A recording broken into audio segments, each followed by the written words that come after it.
North Sulawesi, Indonesia. Here, the main source of income for small-scale farmers is sugar palm. Lots of firewood is used in processing the sugar, yet one more pressure on the dwindling tropical forest.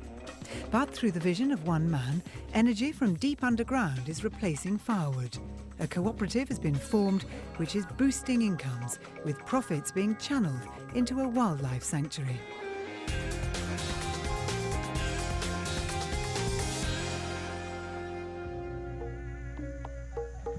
Sugar palms. For generations on the island of Sulawesi, it was the main sweetener, as well as a source of a little extra cash. I've been making palm sugar for about 50 years, since I was young. The tappers collect the sap by making cuts in the flower stems. Willy Smits is a Dutch-born tropical forest ecologist who's lived in Indonesia for 30 years. He witnessed the hardship of the tappers. Even today, the process is labour-intensive. He cuts off these sheets of leaf that cover the stem. There are lots of ends. It's quite dangerous work up there in the tree. And then he starts beating it from the bottom in rings all around it and towards the end of the stem. The intention is to break the internal connections between the vessels in the stem, so that when the time is ripe to cut off this stem, that it will immediately start dripping. The processing of the sap into solid sugar requires energy, and to the farmers here, the most ready and affordable source was timber. I used to take the wood from the forest, cut it, and then put it in the fire. To make this kind of fire, I used half a cubic metre of wood every day. The sugar had a limited local market because the taste and texture varied from farmer to farmer. Sugar is just poured into half coconut shells, but it contains a lot of contaminations. There are bees in it, there's some ash of the fire going in, which is all not so good. With sugar going unsold, an industry has developed making alcohol. Called capticus, the potent spirit was a way of maximising profit. This drink, what that can do to the livers of people, I'll show you what amount of alcohol is in here. You can see it's burning immediately, see? Watch out, your camera is burning.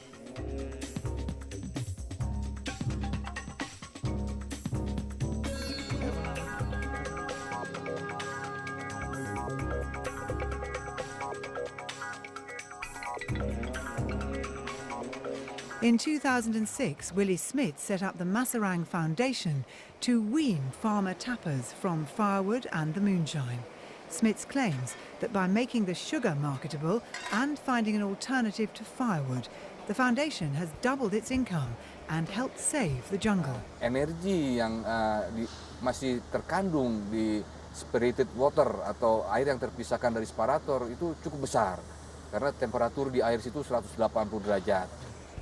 The Pertamina power station started operating in 1996. It's powered by geothermal heat, a limitless form of energy from beneath the Earth's crust. Willy Smits realised the waste steam could be used to heat the pans used for traditional sugar production. So he organised for the steam to be piped to the Masarang sugar factory. Here, instead of burning wood to heat the pans, the steam does it, saving, it's estimated, more than 200,000 trees a year. And it's the first for us in Indonesia that we utilize our steam energy right to the people, straight to the people for social corporate responsibility. The steam is only passing through the factory and we only extract the heat, nothing else. And we are actually helping the electricity company to produce more water that can be re-injected to produce more electricity in the future. So it's a true win-win solution. 200,000 trees less cut by the farmers, and these people are being helped in cooling their water, and the whole environment benefits as a result. Kenapa saya memilih Pak Willy sebagai partner? Karena Yayasan Masarang ini adalah suatu yayasan lingkungan hidup yang non-profit, yang tidak mencari keuntungan. Dan kemudian keuntungan itu di akhir tahun setelah dikurangi dengan biaya produksi dibagikan semuanya kepada masyarakat. Sekarang ini kata Pak Willy itu sudah ada 6.285 petani. Bayangkan cukup banyak gitu. Kalau penghasilan mereka rata-rata 1,8 juta rupiah sudah berapa miliar yang didapat dari community development yang dilakukan oleh Pertamina dalam bentuk non-cash, bukan uang. This source of energy means that thousands of litres of sap can be processed in Masarang's factory. Ya, truk ini tiap hari beroperasional dalam Every day this truck travels around Tomohon, picking up the product and bringing it to the factory. dalam rangka untuk membawa hasil produksi ke pabrik. Yang diangkut setiap We routinely collect around 7,000 litres of sugar palm juice each day. It can be more or less. The farmers have also contributed their traditional knowledge to the processes used in the Masarang factory.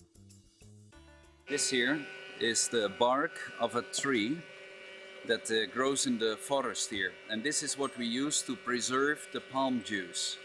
So other people didn't know it, but the local people knew. And it turns out we can also use it as a food conservative. So this is very, very interesting, the traditional know-how that local people have. Each farmer's product is tested for acidity and sugar content before being loaded onto the truck. Masarang now buys unprocessed sap from over 6,000 farmers. Each member of the cooperative has an equal say in decisions. When they join, each farmer makes a commitment to conserve the forest and wildlife. The environment has of course benefited most, not just because there is about 200,000 trees less cut every year to cook all that palm juice here, but also because the people have made a declaration that they, as members of the cooperative of Masarang, will protect the forest and the wildlife around Tomohon. The ethos is that you cannot look after the environment without taking care of people's needs.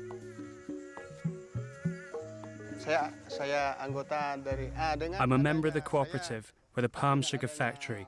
My income has increased. Before we had the palm sugar factory, I made lump sugar and sold it for a very low price.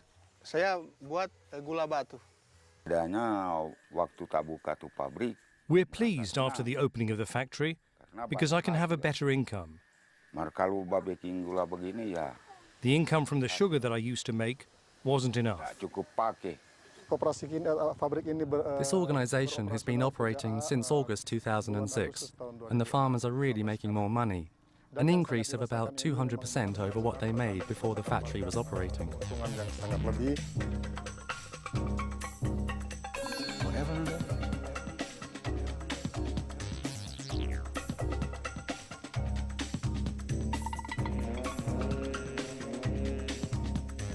Yang semula petani itu memasak air nira ini dengan kayu yang ditebangi dari hutan, mungkin ilegal juga gitu.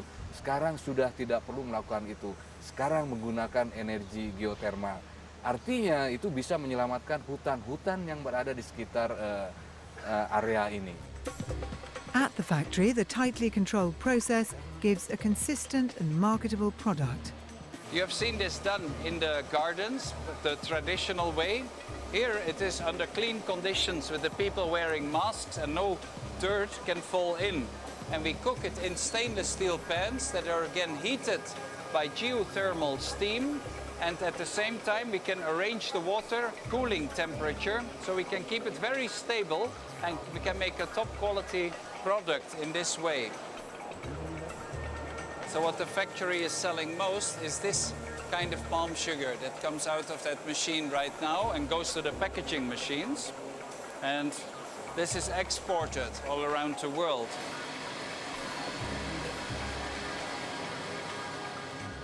Now the local farmers here, the welfare of their life is already increased because this factory, they can tap their juice and then bring to the, one place. They get the money so they can build their own house, and the children, they can come back to school. Yeah, I think it will improve their life, their quality of life.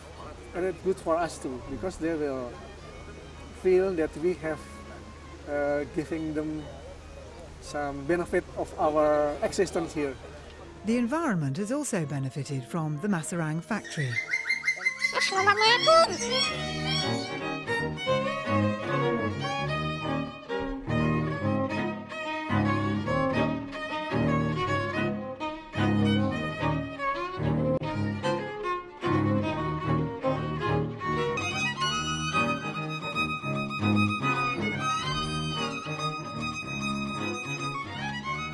Not so much that the hunters have now become sugar palm farmers, but the sugar palm farmers are everywhere in the forest tapping these palm trees, and they are telling the hunters, you are not passing by here with that protected bird in your hands there. Let it go, or we won't let you pass by here anymore if you do that again. So they have now become the forest rangers. With the factory established, the people are motivated to replant. They replant the sugar palm trees in critical areas. And this action itself conserves the land.